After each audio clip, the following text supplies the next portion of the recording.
ধর্ষণের shoot out ব্যান্ডেলে স্ত্রীকে লক্ষ্য করে গুলি স্বামীর, গুলি লক্ষ্যভ্রষ্ট হওয়ায় প্রাণ রক্ষা মহিলা। পারিবারিক অশান্তিতে খুনের চেষ্টার অভিযোগ, চন্দননগর পুলিশের জালে অভিযুক্ত স্বামী।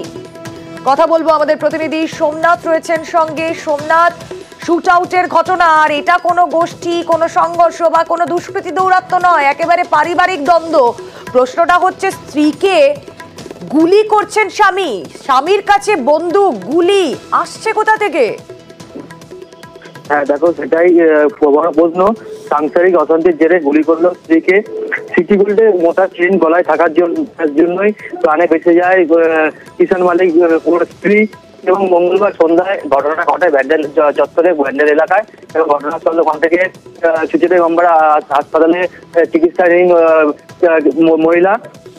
এবং পুলিশ অমিতপুর যাওয়ার গিয়ে সে জানিয়েছে অভিযুক্তকে আটক করা হয়েছে, আগ্নেয়াস্ত্র উদ্ধার হয়েছে এবং কোথা থেকে এই আগ্নেয়াস্ত্র পেল সেটাই খতিয়ে দেখা হচ্ছে। বেশ।